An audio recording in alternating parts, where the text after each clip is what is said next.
I talk about this a lot. If you ever been to a town hall with me and Julia Rodriguez has heard me talk about this for a number of years.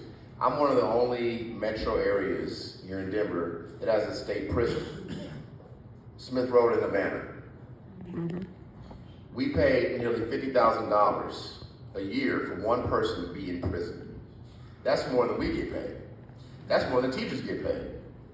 And it's nearly a 50% recidivism rate, meaning the folks who are in prison this year will get out and go back. Almost half of them. That's only one area where we talk about making sure that state departments are being responsible. And again, there's a conversation about making sure that there's investments in Department of Corrections in order for them to have the programs to get people back on their feet. When people get out of prison, they don't have jobs, they don't have health care, they don't have housing. So usually what happens is they find themselves right back in those same situations that landed there in the first place. And so for me, it's about how we increase revenue, but that's one area that it's not been prioritized. It's not been prioritized in order for us to do better with the money that we have. Anybody here, you work a job. If you went to work 50% of the time, you'd be fired.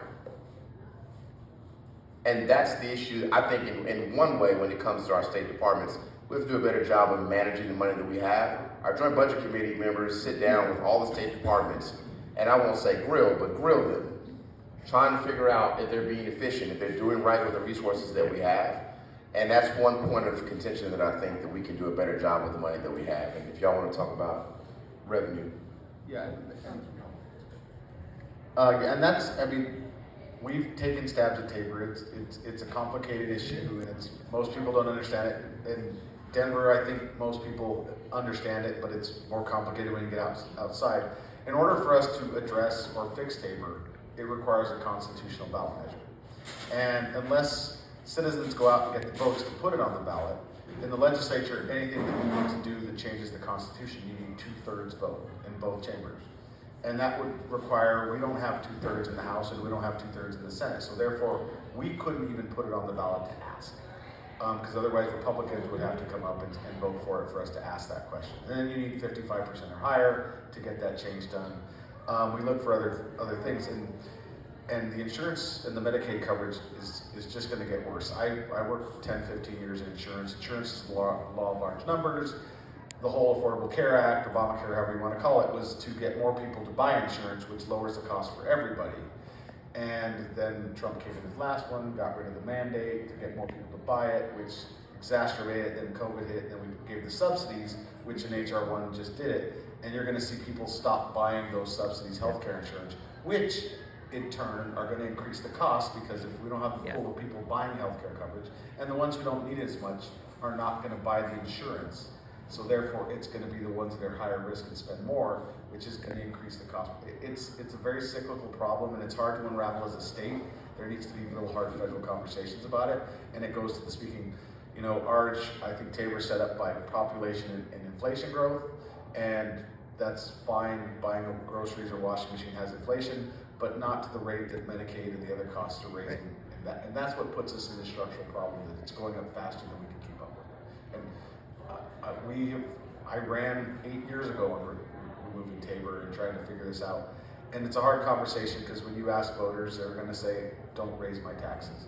So but it's more complicated than trying to change the formula. We did it once with a ratchet down under Romanoff in the last recession, where we were able to control it a little more, but the will to do that would take Republicans realizing we don't have the money. And the last time that happened, the ratchet down happened when we got it on the ballot, was with a Republican governor who probably secretly told people, we need to fix this and help it. But now, the way politics are, you'd never see them ever say that. They'll just say we're overspending. Yeah. Anybody here make over $500,000 a year? But I will say, I need to do what you do. Whatever you do, I need to leave politics. I work hard. I will say though, there are conversations happening right now. There are a number of suggestions at the title board for a graduated income tax, and I had a town hall, I don't know, a couple months ago, just to sort of share from that campaign's perspective what they were looking to do, and how it could impact the revenue to the state. by ensuring that most Coloradans, like 95% of us, would get the tax cut, and maybe 5% of Coloradans would pay a little bit more of their fair share to ensure that we are not having to do things like gut our Medicaid program, to gut our transportation funding and our affordable housing funding and those kinds of things. So that's possibly coming to a ballot near you. And there are also other conversations being had about a referral to the ballot to try to lift the Tabor cap in terms of what we pay for K-12 education. I mean, just to be clear, that would do nothing for us in this current year because we are below the Tabor cap thanks to HR 1 in our revenues, but this is another conversation about how to get more money toward K-12 education, which would also have the function of helping us balance the rest of the budget.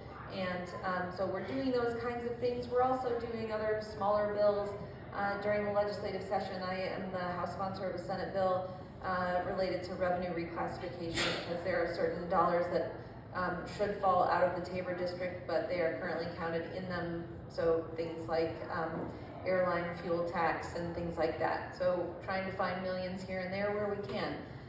It's a little bit here, a little bit there. Our state budget appears to be kept together with glue and duct tape and shoestring. So I'm wondering,